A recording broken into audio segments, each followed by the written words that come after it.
میرے کالج کے دور کا تھا پاپ سنگر ایلوس پریسلے. جب میں لاہور پڑھتا تھا تو وہ ہمارا آئیڈیل ہوتا تھا. وہ نشے کر کر کر ٹوائلٹ میں مر گیا. جس دن وہ مرا تھا کتنی لڑکیاں خودکشی کر گئی تھیں اس کے پیچھے, اور وہ تھکی ہوئی زندگی برباد کر گیا اپنے آپ کو, نشوں میں تباہ کر گیا اپنے آپ کو. کہ جب انسان اللہ سے ٹوٹتا ہے, مرد ہو یا عورت, لڑکا ہو یا لڑکی, پڑھا ہو ان پڑھ ہو, جب وہ اللہ سے ٹوٹتا ہے, جب اللہ کے نبی سے ٹوٹتا ہے, تو کٹی پتنگ کی کوئی منزل ہوتی ہے؟ جس گاڑی کے چلتے بریک فیل ہو جائیں اس کی کوئی منزل ہوتی ہے؟ پانی جب طوفان بن کے نکلتا ہے تو اس کی کوئی منزل ہوتی ہے؟ میرے رب کی قسم بچوں, اب میرا سرمایہ ہو, یہ سب میرا سرمایہ بیٹھا ہوا ہے, میرا نہیں, یہ میرے دیس کا سرمایہ بیٹھا ہوا ہے. جنید جمشید کے اللہ درجے بلند کرے. میں ایک جگہ بیٹھا تھا, وہاں ٹی وی چل رہا تھا, تو میں نے دیکھا اسکرین پر ایک بڑا خوبصورت نوجوان ڈانس کر رہا ہے اور اس کے ساتھ 10-12 لڑکیاں ڈانس کر رہی ہیں. تو میرے جی میں آتا ہے کہ اسے کون ہدایت دے گا, اور یہ اتنا خوبصورت نوجوان ہے اور اس طرح مر گیا تو اس کا کیا حشر ہوگا. یہ مجھے اس پہ ترس آ رہا ہے اور دل میں خیال آ رہا ہے کہ اس کو تو ہدایت نہیں مل سکتی, کہ جائے گا کون اس کے پاس. 4 مہینے بعد میں کراچی میں ہوں, ایک نوجوان میرے پاس آتا ہے کہ ایک پاکستانی گلوکار آپ کو ملانا ہے. میں نے کہا ملا دو.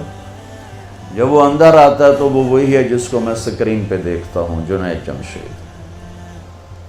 اس وقت پیک 97, جتنا نام جنید نے میوزک میں کمایا ہے کسی نے نہیں کمایا. جتنا پیسہ, جتنا نام, جتنا فیم, جتنی محبت نسل میں کسی نے نہیں. تو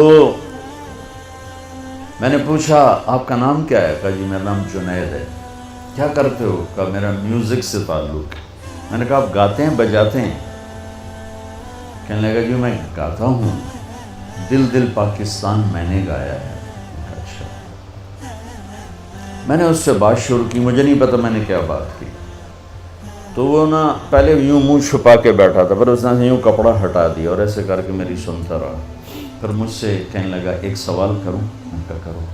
کہا ایک پاکستانی نوجوان جو خواب دیکھتا ہے کبھی ایسا ہوتا کہ ایسا ہوتا, اور جس گلیمر کو وہ خوابوں میں دیکھتا ہے وہ مجھے فزیکلی میرے پاس موجود ہے. میں تو اسے دیکھ چکا تھا اسکرین پر, وہ فزیکلی میرے پاس موجود ہے, لیکن یہاں اندھیرا ہے. سینے پہ ہاتھ رکھ کے کہنے لگا یہاں اندھیرا ہے, اور یہاں کہنے لگا یہ خالی ہے, یہ خالی. ایسا کیوں ہے؟ میری تو ہر خواہش پوری ہے, پھر یہ کیوں ہے, یہ اندھیرا کیوں ہے؟ مجھے لگتا ہے میں وہ کشتی ہوں جس کے لیے کوئی ساحل کوئی نہیں. کیا خوبصورت بات اس نے کی. میں نے کہا تو بہت آسان بات ہے. کہنے لگا کیا؟ میں نے کہا تمہیں درد ہو رہا ہے اس گھٹنے میں, تم میڈیسن لگا رہے ہو ٹیوب اس گھٹنے پر, یہاں درد نہیں, دوا لگانے کا فائدہ کوئی نہیں. یہاں درد ہے, یہاں دوا جا نہیں رہا, تو تمہیں ٹھیک کیسے ہوگی؟ کہنے لگا میں نہیں سمجھا. میں نے کہا یہ جو خلا ہے تیرے جسم میں نہیں, تیری روح میں ہے. روح کو لڑکی کا نہیں پتہ, روح کو میوزک کا نہیں پتہ, روح کو شراب کا نہیں پتہ, نشے کا نہیں پتہ. اسے صرف 2 کا پتہ ہے, ایک اللہ جس نے اسے بنایا, اور ایک اللہ کا نبی جس نے اسے اس کا صحیح طریقہ سمجھایا. ان 2 کے علاوہ کوئی غذا روح کی نہیں. مگر تم میں بھوک لگی ہو گا سکتے ہو کہ نہیں؟ پیاس لگی ہو گا سکتے ہو نہیں؟ نیند چڑھی ہوئی ہو گا سکتے ہو نہیں؟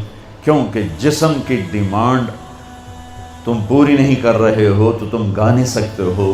ایسے ہی روح میں ایک فریاد اٹھتی ہے جب اسے آپ اللہ کا تعلق نہیں دیتے, جب آپ نماز نہیں پڑھتے, جب آپ سچ نہیں بولتے, جب آپ حرام سے نہیں بچتے, جب آپ جھوٹ سے نہیں بچتے, جب آپ نافرمانی سے نہیں بچتے, جب آپ نشوں سے نہیں بچتے ہو, تو پھر اس کے اندر ایک فریاد پیدا ہوتی ہے, ایک پکار پیدا ہوتی ہے.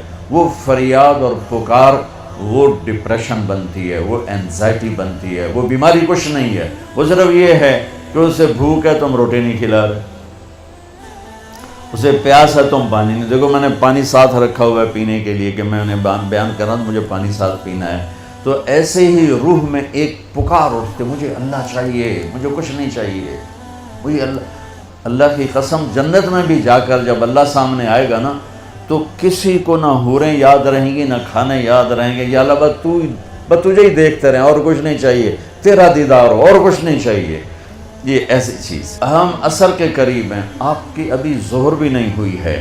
جو کائنات ہے جو قانون ہے، تو میں چاہتا ہوں کہ میری یہ نسل جنہیں میں دیکھ رہا ہوں یہ اپنے اللہ کو پہچان لیں، یہ اپنے نبی کو پہچان لیں کہ ایک علم وہ ہے کہ مجھے پیدا کس نے کیا، ایک علم وہ ہے کہ وہ ہے کون، ایک علم وہ ہے کہ وہ مجھ سے چاہتا کیا ہے، ایک علم وہ ہے کہ یہ زندگی کا کارواں کیا ہے، یہ موت کیا ہے، یہ مقصد زندگی کا علم ہے.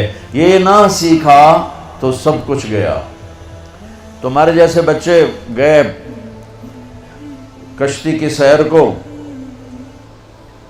ملا دیہاتی ایک نے کہا چاچا تینوں فزکس آمدی ہو سکے پتر نہ ہی آج سنیا، کہا تیری ادھی زندگی برباد ہو گئی.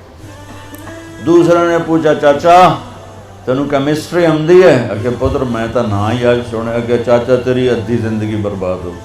تیسرے نے پوچھا چاچا زالوجی آمدی ہے، کہ نہیں پتر پتہ نہیں کی بلا ہے، کہ چاچا تیری ادھی زندگی برباد ہو گئی. دریا میں طوفانی موج آ گئی، کشتی ڈولنے لگی. چاچا بولے پتر وہ تیرنا آمدہ ہے.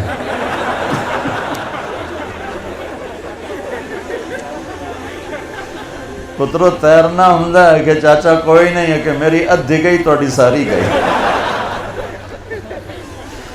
تو بچو تم کامسٹ کی ڈگریاں لے لو یا ہارورڈ کی لے لو یا کیمبرج کی لے لو، آکسفورڈ کی لے لو، اگر اللہ کو نہیں جانا تو اللہ کی قسم ساری زندگی برباد ہو گئی. اللہ کی قسم برباد ہو گئی. کبھی وہ شخص نہ دنیا کا سکون دیکھ سکتا ہے اور آخرت کا تو کیسے دیکھے گا جس نے اللہ کو نہ پہچانا. اس لیے ہمارے اندر ایک علم موجود ہے قرآن، جس علم کو چیلنج نہیں کیا جا سکا. آج تک میرے رب کا قرآن چیلنج کر رہا ہے، فاتو بصورت من مثلہ، لاؤ اس جیسی ایک سطر لکھ دو، ایک صورت لکھ دو، ایک لفظ دیکھ دو.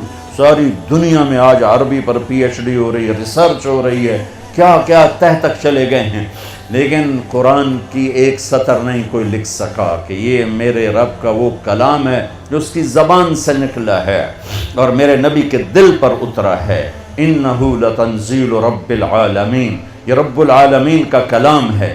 نزل بہ الروح الامین، اسے جبریل لایا ہے. علی قلبک، میرے نبی کے دل پر لایا ہے. لتکون من المنذرین، تاکہ میرا نبی ہمیں سنائے کہ زندگی کا مقصد کیا ہے.